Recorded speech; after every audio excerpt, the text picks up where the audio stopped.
안녕하세요. 오또행이에요. 요즘 날씨가 조금씩 더워지고 있죠? 이런 날씨에 딱 어울리는 추리소설 몇 권을 가지고 왔습니다. 이렇게 가져왔는데요. 제 책장 투어 영상을 보신 분들은 아시겠지만 제 책장에 추리소설이 차지하는 공간이 꽤 되잖아요. 책꽂이에 더 이상 공간이 없어서 새 책들을 잘 들이지 못하곤 있지만 여전히 이북으로 추리소설, 스릴러 소설들을 꾸준히 읽고 있습니다. 그중 여러분께 추리소설을 추천한다면 무엇을 추천할까 하고 떠올리는 순간에 머릿속에 딱딱 바로 떠오르는 것들만 몇 개 가져왔어요. 모든 책이 사실 스포 금지이지만 추리소설은 더더욱 조심해야 되잖아요. 오늘은 사건이 직접적으로 시작되는 부분만 함께 조금씩 읽어보면서 맛보기식으로 소개해드리려고 합니다. 어떻게 보면 자극적인 부분만 콕콕 뽑아서 읽어드리는 것 같아서 아쉽기는 하지만 스포 금지이기 때문에 어쩔 수 없는 점 이해 부탁드립니다. 오늘 제가 추천드리는 작품들은 직접 꼭 읽어보시고 단순히 이런 자극적인 것, 잔인한 것만 담은 작품은 아니구나 하고 그 깊이를 느껴보시기를 바랄게요. 바로 시작해 보겠습니다. 첫 번째는 무거워요. 아주 두껍습니다. 추리소설을 사랑한다고 하시면 읽어보셨을 것 같은데요. 첫 번째는 미야케 미유키 작가님의 모방범입니다. 아주 두꺼운 분량, 각 500쪽이 넘는 책이 3권이나 되는 이런 분량인데요. 여러분 정말 거짓말이 아니고 이 분량이 순삭됩니다. 순식간에 사라져요. 저를 믿어보세요. 흡입력이 정말 장난 아닙니다. 미야베 미유키 작가님은 추리소설의 여왕이라고 불리시는 분이고 이 모방범은 그분의 대표작이라고 할 수 있어요. 이성균, 김민희 배우님께서 출연하셨던 영화 화차 기억하시나요? 그 영화를 보신 분들이 꽤 되실 텐데 그 영화의 원작을 쓰신 분입니다. 자, 이 이야기는 아무런 문제가 없어 보이는 아주 평소와 같은 평범한 한 공원에서 1권이 시작됩니다. 반려견 로키와 공원으로 산책을 나온 한 남자 고등학생인 시니치라는 학생으로부터 이야기가 시작됩니다. 아주 평범한 공원으로 나간 그날 시체가 발견됩니다. 스미다 강을 오른쪽에 두고 로키와 함께 제방 위를 달렸다. 가을 기운을 가득 담은 아침바람이 시니치의 볼을 차갑게 식히고 로키의 매끈한 털을 마구 흔들어 놓았다. 엔진 소리와 함께 준설선이 강의 모습을 드러내자 로키는 그 자리에 멈춰서서 열심히 꼬리를 흔들며 지저댔다. 때로 강 위를 달리는 수상버스의 손님들이 손을 흔들면 로키는 기분 좋게 꼬리를 흔들었다. 제방 위를 잠시 달리다가 다시 계단으로 내려와 산책로로 돌아왔다. 코스모스가 피어있는 화단 곁을 지나 출구 쪽으로 나아가는데 앞에서 개가 심하게 짖어대는 소리가 들려왔다. 로키도 귀를 쫑긋 세우고 관심을 보였다. 시니치는 로키의 목사리를 잡고 천천히 앞으로 나아갔다. 몸집이 큰 시베리안 허스키가 산책로 입구 쪽에서 짖고 있었다. 주인으로 보이는 사람이 곁에서 땀을 흘리며 개를 달래고 있지만 개는 좀처럼 흥분을 가라앉히려 하지 않았다. 개의 주인은 젊은 여자였다. 전에 본 적이 있는 얼굴이었다. 시니치와 같은 또래거나 한두 살 위로 보였다. 훤칠한 키에 쭉 뻗은 다리로 보아 근력도 상당할 것 같았지만 흥분한 시베리안 허스키를 감당하기에는 역부족이었다. 킹! 왜 그래? 그만두지 못해, 킹! 강한 어조로 개를 나무라면서 발 뒤꿈치에 체중을 실어 굵은 가죽끈을 힘차게 당기고 있었다. 그러나 킹은 미친 듯이 짖어대면서 앞으로만 나아가려 했다. 킹은 공원의 쓰레기통을 보고 짖고 있었다. 뚜껑이 달린 커다란 쓰레기통이었다. 표면에는 타는 쓰레기라고 적혀 있고 뚜껑 아래로 반투명 쓰레기 봉투가 비어져 나와 있었다. 킹, 왜 그래? 여자는 무척 당혹스러운 듯 했다. 이마에 땀방울이 맺혀 있었다. 도움을 청하려는 듯 주위를 두리번거리다가 시니치와 눈길이 마주쳤다. 우리 개가 좀 이상해. 시니치는 몸을 움츠렸다. 여자와, 특히 모르는 여자와는 말을 나누고 싶지 않았다. 지금 같은 상황은 시니치가 가장 바라지 않는 일이었다. 인간관계를 넓히는 것은 설령 그것이 아무리 사소한 일이라 해도 싫었다. 킹, 제발 좀 짖지 마. 여자가 겁먹은 목소리를 낼수록 걔는 더욱 흥분하면서 앞발로 쓰레기를 마구 긁어댔다. 뚜껑이 마구 흔들렸다. 킹의 행동을 지켜보던 로키도 짖어대기 시작했다. 킹은 완전히 쓰레기통에 몸을 싣고 뚜껑 틈으로 코를 들이밀고 있었다. 뭔가를 찾고 있는 것 같았다. 킹! 안 돼! 여자는 갈라진 목소리로 외쳤다. 그런 모습을 바라보면서도 시니치는 여자를 도우러 갈지 어쩔지 망설였다. 남의 일에는 절대로 관여하고 싶지 않았다. 그렇지 않는 것이 좋다. 흥분한 킹에게 자극받았는지 조용하던 로키도 지저대기 시작했다. 시니치는 뒤를 돌아보며 로키에게 야단을 쳤다. 바로 그때 킹이 마침내 쓰레기통을 뒤집는 데 성공했다. 킹은 쓰레기통과 함께 땅에 떨어졌다. 그 순간 여자가 줄을 놓치고 말았다. 자유로워진 킹은 옆으로 쓰러진 쓰레기통 안에 머리를 쑤셔 넣었다. 반투명 쓰레기 봉투를 발톱과 이빨로 찢었다. 찌그러진 종이컵이 나오고 썩은 음식 냄새가 코를 찔렀다. 가죽끈을 놓아버리고 땅에 쭈그리고 앉은 여자가 손으로 코를 막았다. 이게 무슨 냄새야? 그녀는 시니치를 향해 말했다. 이 냄새 때문에 우리 킹이 이상해진 것 같아. 시니치는 여자의 물음에는 대답도 하지 않고 킹 쪽을 뚫어져라 바라보았다. 방금 킹이 쓰레기 봉투 안에서 끄집어낸 것에서 눈을 뗄 수 없었기 때문이었다. 갈색 종이 가방이었다. 킹은 그 끝자락을 물어뜯고 있었다. 턱을 열심히 움직이며 다시 물었다. 종이 가방이 뜯어졌다. 내용물이 드러났다. 악취가 더 강해졌다. 저도 모르게 얼굴을 찌푸리며 시니치는 킹이 입에 물고 있는 그 내용물의 정체를 두 눈으로 똑바로 보고 말았다.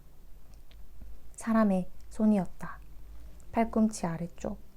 손가락이 시니치 쪽을 가리키고 있었다. 마치 뭔가를 호소하는 것 같았다. 여자의 비명소리가 아침 공기를 날카롭게 갈랐다. 그 자리에 뻣뻣하게 굳은 시니치는 반사적으로 손을 들어 귀를 막았다. 똑같은 일이 1년 전에도 있었다. 같은 일이 다시 반복된다. 비명과 피, 그리고 멍하니 바라보는 나. 저도 모르게 시니치는 뒷걸음질을 치기 시작했다. 그러나 자신을 부르고 있는 듯한 손, 잘린 팔에서 시선을 뗄 수 없었다.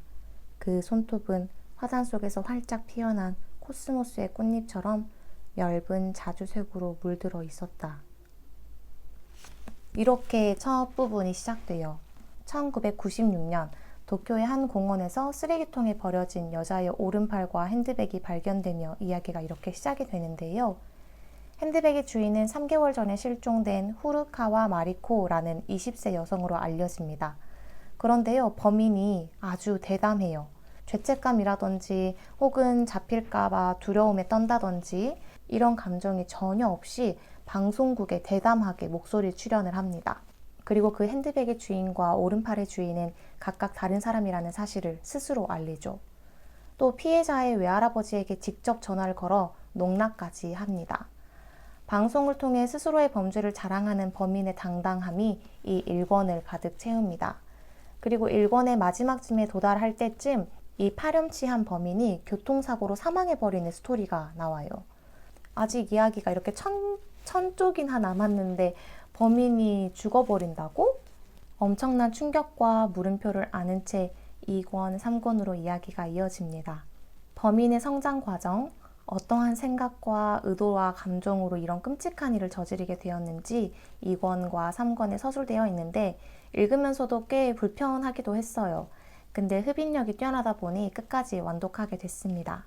이 책을 읽으신 분들께서 등장인물이 많이 등장해서 이름을 좀 외우기가 어렵다라는 평도 남기셨던데 저는 어렵지는 않았습니다. 몰입하면 충분히 따라가실 수 있을 거라고 생각해요. 그리고 조금 아쉬운 것은 작품이 나온 지 꽤 됐다 보니까 배경이나 범인을 찾아가는 수사 방법 등이 지금하고는 동떨어진 느낌이기도 하고 여성의 위치를 바라보는 시선이 아주 보수적이라고 해야 할까요? 그런 면이 조금 아쉽긴 합니다. 하지만 그건 시대의 흐름이 달라서 생긴 부분이기 때문에 충분히 감안하고 읽으실 수 있을 것 같아요. 오히려 예전 감성이 좀 묻어나서 저는 더 좋았습니다. 시간은 많고 유명한 추리 작품 도전해보고 싶다 하신다면 이 미야베 미유키의 모방범 추천드립니다. 두 번째 작품은 따란! 히가시노 게이고의 붉은 손가락입니다. 이건 제가 눈물을 흘렸던 작품인데요. 여기 띠지에도 이보다 더 슬픈 추리소설은 없다 라고 쓰여 있어요. 이 작품은 가가 형사 시리즈의 한 작품이고 그 시리즈 중 제가 가장 좋아하는 탑2에 뽑히는 작품입니다. 다른 작품은 이따가 영상 말미에 전달해 드릴게요. 아키오라는 남자와 야에코라는 여자는 부부인데 그 부부는 중학교 3학년인 아들과 그리고 남편 아키오의 어머니와 도란도란 함께 살아가고 있습니다. 그런 가정에 어느 날 이런 일이 생깁니다. 30살 남짓한 남자가 갈분떡 판매원에게 다가갔다. 저 미안한데요. 핑크색 트레이닝복 입은 여자애 못 보셨어요? 7살인데.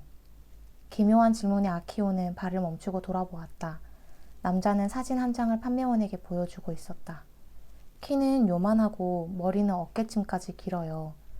여자 판매원은 고개를 갸웃거렸다. 여자애? 혼자예요? 그럴 거예요. 그럼 못 본 것 같아요. 미안해요. 남자는 실망한 기색으로 인사를 건네더니 몸을 돌렸다. 그리고 슈퍼마켓 쪽으로 걸어갔다. 같은 질문을 여기저기 하고 다니려는 모양이었다. 애를 잃어버렸나 보다라고 아키오는 생각했다. 7살짜리 여자애가 이 시간까지 집에 돌아오지 않는다면 당연히 걱정이 되어 역 앞까지 찾으러 나올 만도 했다. 남자는 분명 이 근처에 살고 있을 터였다. 드디어 버스가 왔다. 줄을 따라 아키오도 올라탔다. 버스도 사람으로 가득했다. 겨우겨우 가족 손잡이를 확보했을 때는 벌써 아까 본 남자 일은 까맣게 잊어버리고 있었다. 집의 대문은 전등이 꺼져 있었다. 녹슨 대문을 열고 들어가 현관문 손잡이를 돌렸다. 하지만 열쇠가 채워져 있었다. 별일도 다 있다고 생각하면서 자신의 열쇠를 꺼냈다. 집안은 유난히 어두웠다. 복도에 불이 꺼져 있었기 때문이었다. 대체 뭘 하고 있는 거야? 라고 아키오는 생각했다. 인기척이 전혀 없었다. 신을 벗고 있으려니 바로 옆에 방문이 쓱 열렸다. 흠칫 놀라 아키오는 얼굴을 들었다. 야에코가 느린 동작으로 방 밖으로 나선다. 늦었네. 나른한 어조로 야에코는 말했다. 전화 받고 곧바로 회사를 나왔는데 거기까지 말한 참에 아키오의 목소리가 뚝 끊겨버렸다. 야에코의 얼굴을 보았기 때문이다. 안색이 창백하고 눈이 벌겋게 충혈되어 있었다. 그 눈 밑에는 검은 그늘이 생겨서 갑자기 늙어버린 것처럼 보였다. 무슨 일이야? 하지만 야에코는 얼른 대답하지 않고 한숨을 한 번 내쉬었다. 흐트러진 머리를 쓸어 올리며 밀려드는 두통을 막으려는 듯 이마에 손을 짚고 맞은편 다이닝룸을 가리켰다. 여보, 저기라니? 야에코가 다이닝룸의 문을 열었다. 그것도 깜깜했다. 이상한 냄새가 희미하게 떠돌았다. 부엌 환풍기가 돌아가고 있는 건 그 때문이리라. 냄새의 원인을 묻기 전에 아키오는 손으로 더듬더듬 전등 스위치를 켜려고 했다. 켜지 마! 작지만 강한 어조로 야에코가 부르짖었다. 아키오는 깜짝 놀라 손을 걷어들였다. 왜? 왜 그래? 정원 좀 내다봐. 정원? 아키오는 시선을 집중했다. 벽돌단 바로 앞에 검은 비닐봉투가 보였다. 이상하네 하고 생각했다. 요즘에는 검은 비닐봉투를 쓰레기 봉투로 쓰는 일이 없었다. 뭐야 저 봉투? 그가 묻자 야에코는 식탁 위에서 무언가 집어들어 말없이 아키오 쪽으로 내밀었다. 손전등이었다. 불을 비춰보니 뭔가 위에 검은 비닐봉투를 씌워놓은 듯 했다. 그는 허리를 숙이고 비닐 아래에 있는 것을 들여다보았다. 하얀 양말을 신은 작은 발 한쪽이 보였다. 또 다른 쪽 발에는 작은 운동화가 신겨져 있었다. 저거 뭐야? 야에코는 입술을 깨물었다. 루즈가 완전히 벗겨져 있었다. 어딘가에 여자애 모르는 아이야?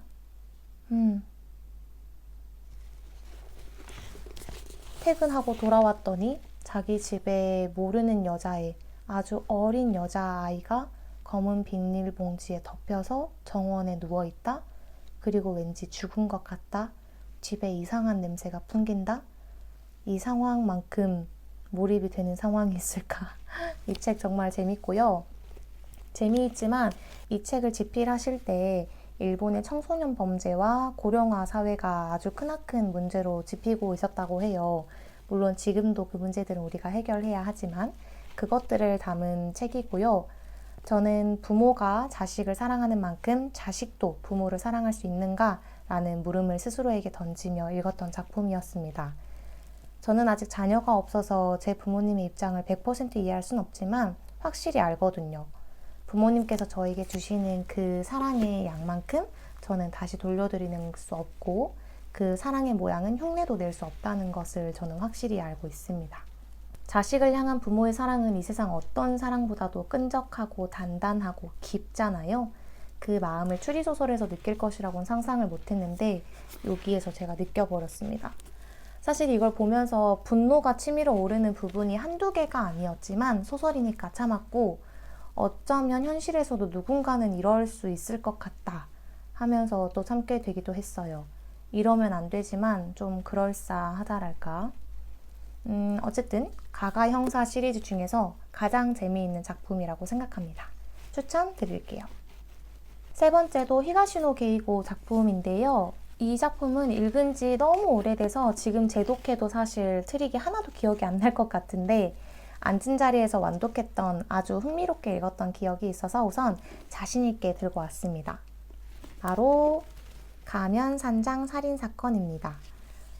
우선 내용을 또 간략하게 말씀드리자면 남자 다카유키, 여자 도모미라는 사람으로부터 이야기가 출발을 하는데 다카유키와 도모미는 결혼식을 하기로 약속한 사이인데 결혼 일주일 전 사건이 시작됩니다. 결혼식 준비는 처음부터 끝까지 당사자 둘이서 했다. 그 과정에서 다카유키는 도모미의 정열적인 모습에 눈이 휘둥그레졌다. 교회와의 협의와 각종 조사를 거의 그녀 혼자서 해냈다. 순식간에 시간이 흘러 결혼식을 일주일 앞둔 시점이 다가왔다. 모든 것이 순조로웠다. 머지않아 두 사람은 행복이라는 목적지에 도착할 터였다. 안전한 궤도에 완전히 올라타 있었다. 그런데 그날 다카유키는 평소처럼 출근했다. 그 전화는 다카유키가 스태프와 회의를 하는 도중에 걸려왔다. 수화기를 든 사람은 여자 아르바이트생이었다. 사장님, 전화 왔는데요. 모리사케 씨, 도모미 씨의 어머니래요. 그러자 스태프 한 명이 드디어 올 게 왔군 이라고 내뱉었다. 신부 어머니가 한창 신경이 예민할 때잖아. 다카유키가 수화기를 받아들였다. 전화 바꿨습니다. 그런데 저쪽에서 대답을 하지 않았다. 그리고 무언가를 애써 억누르는 듯한 느낌이 전해졌다. 다카유키는 상대의 반응이 예사롭지 않음을 감지했다. 여보세요? 어머니, 무슨 일 있으세요? 다카유키가 묻자 참고 있던 것을 쏟아내듯 도모미 어머니가 와락 울음을 터뜨렸다. 그리고 한참 동안 말을 잇지 못했다. 다카유키, 우리 도모미가 죽었대. 지금 경찰에서 연락이 왔는데 차를 타고 가다가 절벽에서 추락했대. 그날 도모미는 식장으로 예정된 교회에 간다고 했다. 마지막으로 얘기할 게 있다는 것이었다. 사고는 돌아오는 길에 발생했다고 한다. 교회에서 고속도로를 향하는 도중에 산길에서 핸들을 잘못 꺾어 가드레일과 충돌한 후 그대로 절벽으로 추락했다는 것이었다. 다카유키는 스태프들에게 사정을 설명하고 사무실을 뛰쳐나갔다. 직원들은 아무 말도 할 수 없었다.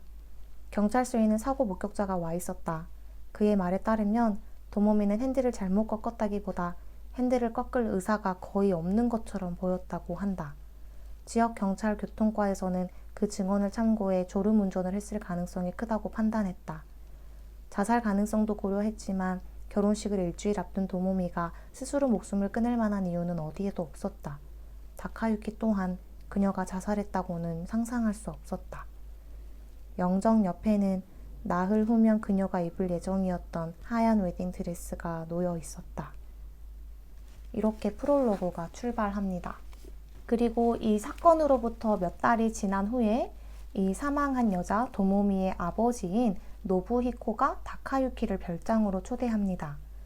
도모미가 결혼 일주일 전에 사망해버렸기 때문에 결혼은 못했지만 다카유키는 도모미 가족과 연을 단번에 끊을 수 없다고 생각했고 초대에 응합니다. 그리고 그곳에서 도모미의 부모님, 도모미의 오빠, 친인척 등 7명의 가족과 함께 시간을 보내게 돼요. 총 8명의 남녀가 함께 있는 거죠. 그런데 첫날 밤 경찰에 쫓기고 있는 2인조 은행 강도가 별장에 침입하고 그들을 인질로 삼아 감금하는 사건이 벌어집니다. 제목이 살인사건인데 갑자기 교통사고, 은행 강도, 감금, 인질? 이야기가 희한하게 흘러가죠. 그런데 끝내 결국 이 별장 안에서 알 수 없는 살인사건이 발생합니다. 인질 중 한 명이 등에 칼이 꽂힌 채로 죽어 있는 게 발견돼요. 이미지상 강도가 한직 같지만 정황상 강도가 범인이 아닙니다. 가족 혹은 다카유키 중에 범인이 있는 거죠. 바로 가면 산장 살인 사건입니다. 이 작품은 서술 트릭으로 유명해요. 일반 추리소설에서는 범인이 스스로 잡히지 않기 위해 무언가를 숨기기 위해서 트릭을 설치하는 반면 서술 트릭은 작가가 독자의 선입견과 일반 상식의 허점을 이용하는 방식이라고 해요. 고의로 정보를 누락하거나 정보를 오인하도록 만들고 독자가 나중에 그 사실을 깨달았을 때 엄청난 충격과 반전에 휩싸이게 만드는 방식입니다. 작가의 트릭은 신경도 쓰지 못하고 범인이 누굴까, 범인이 어떻게 저렇게 했을까 하면서 범인의 트릭만 찾아내려 집중하다가 범인이 아니라 작가에게 뒤통수를 맞는 방식이라고 이해하시면 쉬울 것 같아요. 히가시노 게이고가 이 작품에 쓴 트릭은 동료 추리소설 작가도 염두에 두고 있었던 트릭이라고 하던데 히가시노 게이고에게 세게 뒤통수 한 대 맞고 싶으신 분들 계시다면 한번 도전해 보세요. 재밌습니다. 네 번째는 정혜연 작가님의 홍학의 자리입니다. 이 책은 제가 밀리의 서재로 읽어서 실물은 없습니다.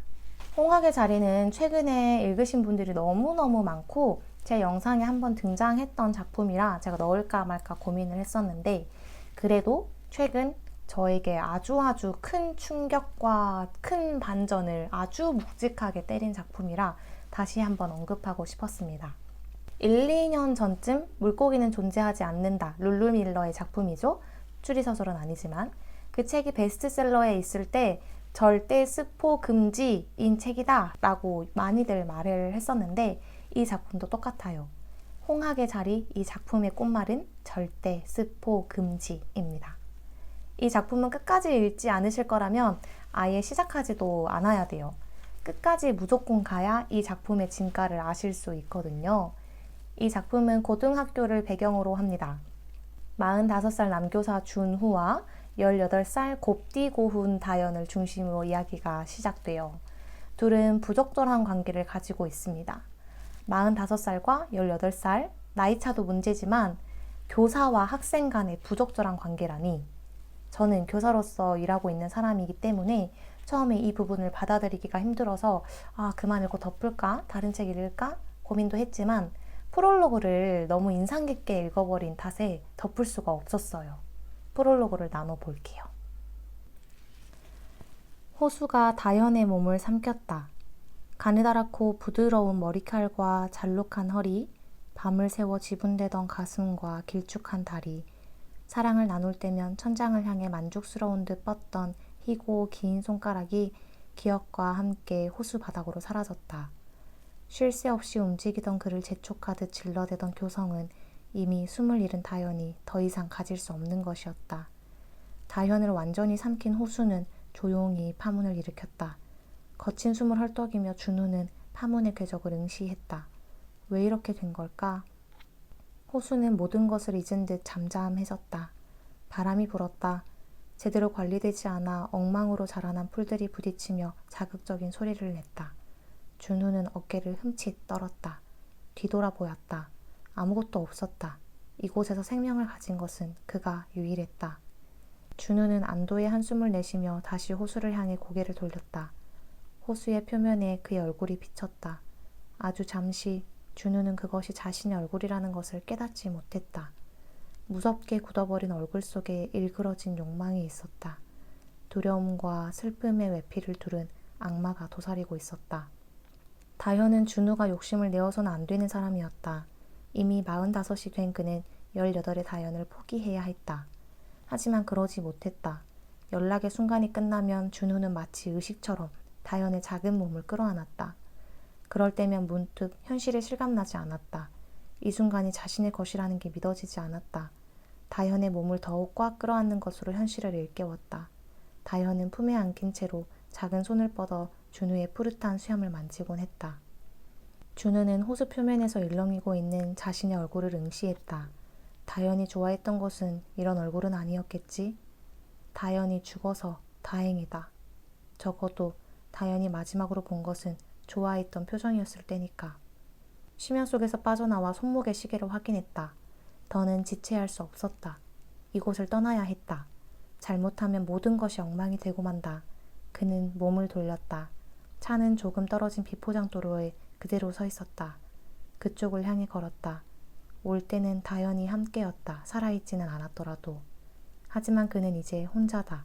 두 번 다시 다연히 그의 품에, 시간에, 삶에 들어오는 일은 없을 것이다. 차에 도착한 그는 운전석의 문을 열었다. 그러다 뒤를 돌아다 보았다. 호수는 여전히 고요했다. 뭔가를 두고 온 듯한 기분은 어쩔 수 없었다. 그런데 다현은 누가 죽였을까? 준후가 다현의 시체를 호수로 던진 건 맞는 것 같은데 준후가 다현이를 죽이지 않았다고? 이게 무슨 일이지? 누가 죽였는지도 모르는데 시체 처리를 했다고? 해줬다고? 무슨 일이지? 궁금해서 안 읽을 수가 없잖아요? 그래서 끝까지 읽었는데 와, 끝부분에 반전의 반전의 반전을 맞이했어요. 반전 하나 나왔으니까 이제 끝났겠지 생각하는데 또 반전이 나오고 그리고 또 반전이 나오고 뒤통수를 세게 맞아서 아직 얼얼한데 또 맞고 또 맞고 맞은 데를 계속 맞으니까 얼얼하더라고요. 다시 한번 말씀드립니다. 이 책의 꽃말은 절대 스포 금지입니다. 궁금하시다면 직접 끝까지 읽어보시기를 추천합니다. 그 외에 자세하게 설명을 더하진 않겠지만 재미있게 읽었던 히가시노 게이고의 소설들을 몇 개만 빠르게 공유하고 영상을 마치려고 합니다. 혹시 이 책들도 자세히 궁금해 하신다면 나눠보도록 할게요. 댓글 남겨주세요. 첫 번째는 악의라는 제품이에요. 제품? 작품이에요. 이건 메인으로 설명할까 고민했을 정도로 재미있게 읽었던 작품인데요.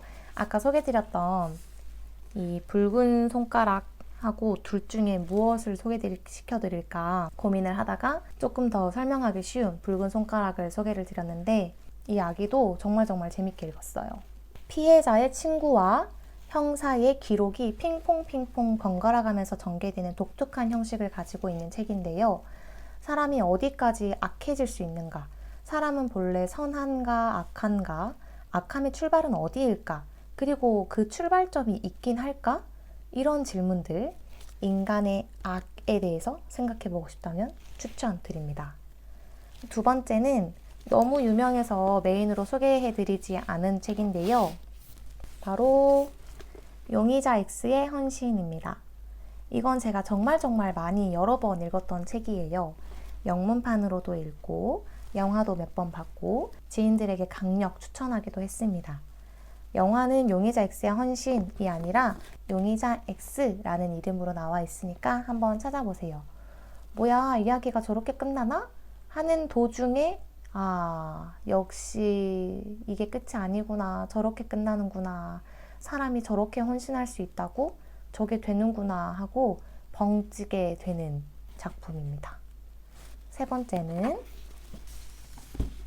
매스커레이드 호텔입니다. 갈릴레오 가가 형사 시리즈를 냈던 히가시노 게이고가 세 번째 캐릭터인 니타 고스케 형사를 만들어서 매스커레이드 시리즈를 출간하는데 그중 한 작품입니다.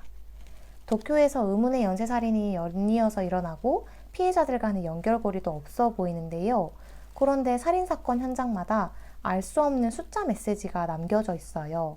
그리고 이를 해독해보니 네 번째 연쇄살인 사건 현장이 한 호텔이 된다는 것을 알게 됩니다. 니타 고스케 형사가 어떻게 이 사건을 해결해 나가는지가 아주 흥미로운 재밌는 작품입니다. 오늘 이렇게 자꾸 제품이라고 하지? 마지막 추천 작품은 라플라스의 마녀입니다. 이건 타 작품들과 살짝 다른데요. 물리, 뇌과학, SF, 추리, 감동 드라마 다양한 요소가 섞여 있는 히가시노 게이고의 30주년 기념 작품입니다. 뭔가 피 튀기고 사람이 사람을 죽이고 이런 것에 조금 질리셨다면 이 작품도 괜찮으실 거예요. 이 작품 말고 천공의 벌이라는 작품도 있는데 원자력 발전소 테러리스트를 다룬 것이라서 타 작품과는 조금 다르거든요. 서술이 조금 지루하다는 평도 있지만 저는 무난하게 읽었습니다. 하여튼 다시 돌아와서 이 라플라스의 마녀도 아주 재미있거든요. 책장에 더 많은 작품이 있는데 킬링타임용으로 읽었던 것들이라 여러분께 자세히 소개해드리기엔 좀 부족해서 여기서 마치도록 하겠습니다. 오늘도 제 이야기를 끝까지 들어주셔서 정말 감사하고요. 좋아요, 구독 부탁드릴게요. 다음에 또 봬요. 안녕.